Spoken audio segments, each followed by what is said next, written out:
सुप्रभात बच्चों। कक्षा 7वीं में हम लोग पढ़ रहे थे भगवती प्रसाद वाजपेयी द्वारा रचित कहानी मिठाई वाला, जो अध्याय 5 है।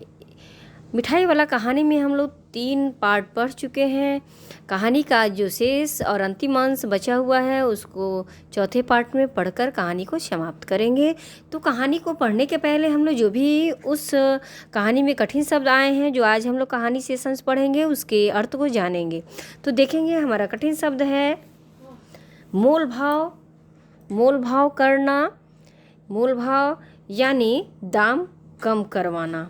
पोपला यानी पिचका हुआ, सिकुड़ा हुआ। निवासी रहने वाला, चेष्टा, कोशिश।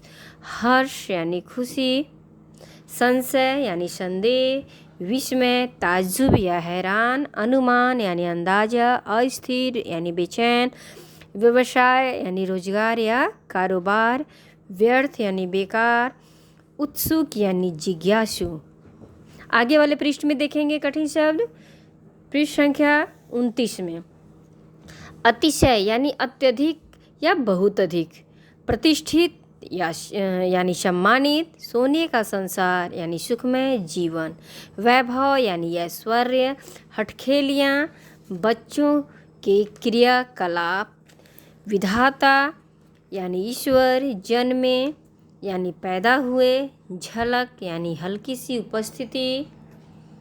आगे देखेंगे, तर यानी गीला या नम। लिपटना, लिपटना या लिपट कर जो है यानी आलिंगन करना।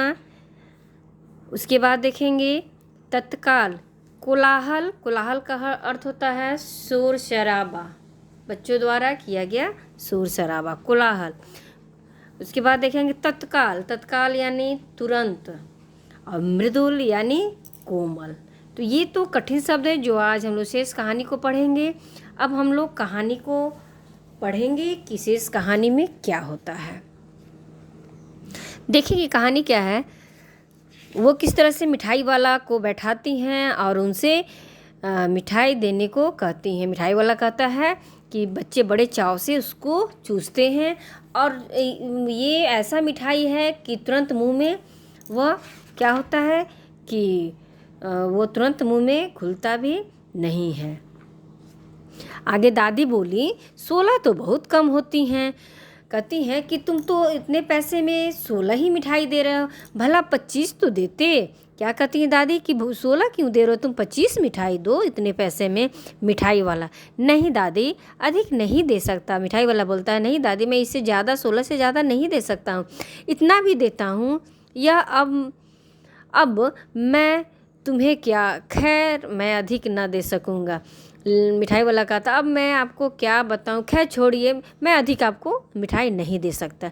रोहिणी दादी के पास ही थी, बोली, दादी फिर भी काफ़ी सस्ता दे रहा है। रोहिणी दादी को बोलती है, फिर भी काफ़ी सस्ता दे रहा है मिठाई वाला। मिठाई 4 पैसे की ले लो, ये पैसे रहें। रोहिणी कहती है कि फिर भी बहुत सस्ता दे रहा है मिठाई, लो और मिठाई ले लो 4 पैसे की।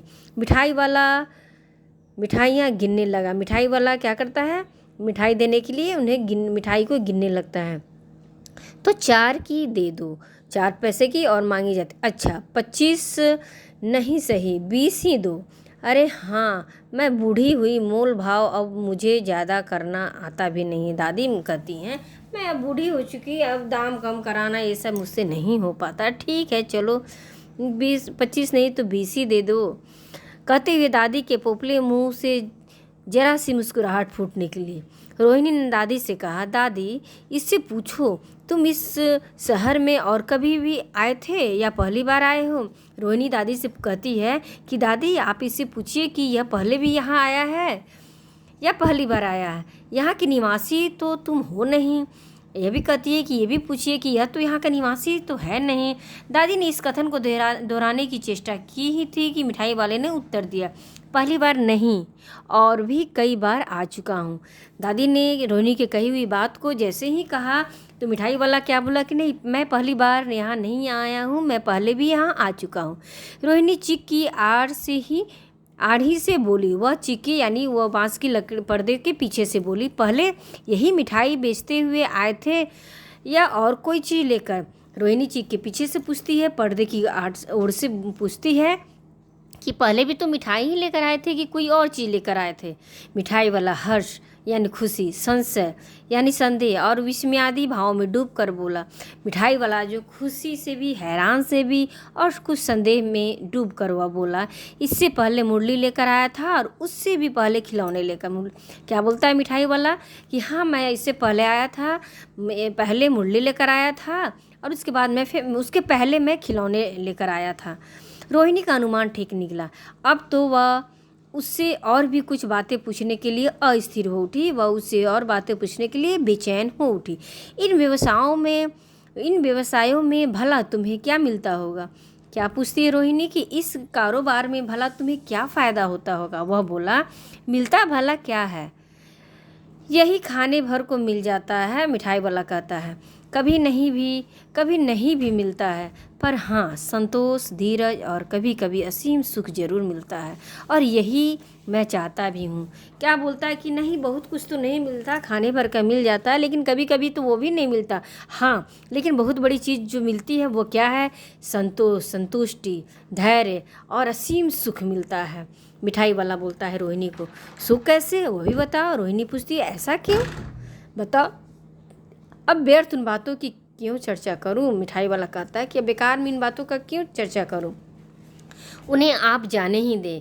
मिठाई वाला कहता है, उन बातों को सुनकर आपको दुख ही होगा। मिठाई वाला बोला कि उन बातों को छोड़ दीजिए, उन बातों को मैं बोलूँगा तो आपको दुख ही होगा। जब इतना बताया है तब और भी बता दो, मैं बहुत उत्सुक हूँ। रोहिणी कहती है, तुम्हारा हर्जा ना होगा, मिठाई मैं और भी ले लूँगी। मिठाई वाला से रोहिणी कहती है, तुम्हारा हर्जा नहीं होगा, तुम्हारा कोई नुकसान नहीं होगा, मैं ही तुमसे और मिठाई खरीद लूँगी। अतिशय गंभीरता के साथ मिठाई वाले ने कहा, अत्यंत गंभीरता के साथ मिठाई वाले ने कहा, मैं भी अपने नगर का एक प्रतिष्ठित आदमी था, मकान, व्यवसाय, गाड़ी घोड़े, नौकर चाकर सभी कुछ था। क्या बोलता है कि मैं भी एक अपने नगर का, अपने शहर का प्रतिष्ठित मान सम्मान वाला व्यक्ति था। हमारे पास व्यवसाय थे, मकान थे, गाड़ी घोड़े थे, नौकर चाकर सब कुछ था, स्त्री थी, छोटे छोटे 2 बच्चे भी थे। मेरा वह सोने का संसार था। वह मिठाई वाला बोलता है, मेरे पास सब कुछ था, बच्चे भी थे 2 छोटे छोटे, उसकी पत्नी भी थी, बाहर संपत्ति का वैभव था, भीतर सांसारिक सुख था, स्त्री सुंदरी थी, मेरी प्राण थी।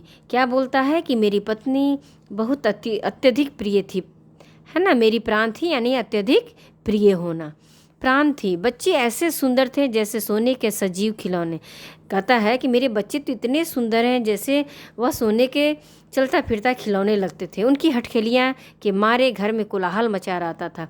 उनकी हटखेलियाँ के कारण, उनके नटखटता के कारण पूरे घर में शोर शराबा मचा रहता था। समय की गति, विधाता की लीला, समय की गति को कौन जानता है, समय के चक्र को भी, भगवान ईश्वर की लीला को कौन पहचानता, अब कोई नहीं है। मिठाई वाला कहता है, दादी प्राण निकाले नहीं निकले।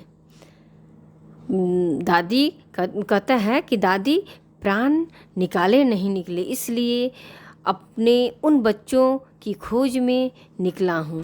क्या कहता है, मेरे बच्चे नहीं रहे और मैं उन अपने बच्चों को दूसरे की बच्चों में ढूंढता हूँ, उनकी खुशी को, उनकी शोर शराबा को सुनना चाहता हूँ। वे सब अंत में होंगे तो यहीं कहीं। कहता है मिठाई वाला कि अगर वे हमारे बच्चे कहीं होंगे तो बस इन्हीं बच्चों में होंगे, आखिर कहीं ना जन्मे ही होंगे। क्या कहता है मिठाई वाला कि हमारे बच्चे तो मर गए, वे कहीं ना कहीं तो जन्मे ही होंगे। उस तरह रहता, घुल घुल कर मरता। कहता है कि अगर मैं उस तरह से रहता तो मैं दुख सहते हुए मरता, दिन दिन मरता, सुख सहसा कर मरता।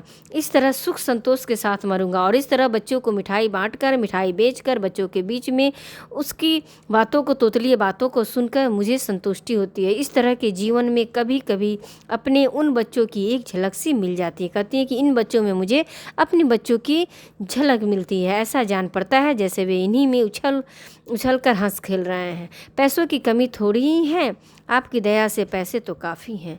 जो नहीं है इस तरह उसी को पा जाता हूँ, अगर जो नहीं है तो वह है बच्चों की किलकारियाँ जो कि इन बच्चों में मैं पा जाता हूँ। रोहिणी ने अब मिठाई वाले की ओर देखा। उसकी आंखें आंसुओं से तर है। मिठाई क्या रोहिणी देखती है कि मिठाई वाले की आँख में जो है क्या है, आंखें जो है वो आंसुओं से तर हो गई हैं, नम हो गई हैं। इसी समय चुन्नू मुन्नू आ गए। रोहिणी से लिपट कर उसका आंचल पकड़ कर बोले, अम्मा मिठाई मुझसे लो। यह कहकर तत्काल कागज़ की 2 पुड़ियाँ मिठाइयों से भरी मिठाई वाले ने चुन्नू मुन्नू को दे दी। रोहिणी ने भीतर से पैसे फेंक दिए। मिठाई वाले ने पेटी उठाई और कहा, अब इस बार ये पैसे न लूँगा। दादी बोली, अरे अरे ना ना ना, अरे अरे ना ना, अपने पैसे लिए जा भाई।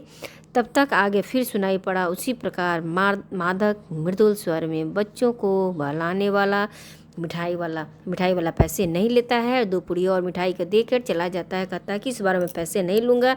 और फिर वे लोग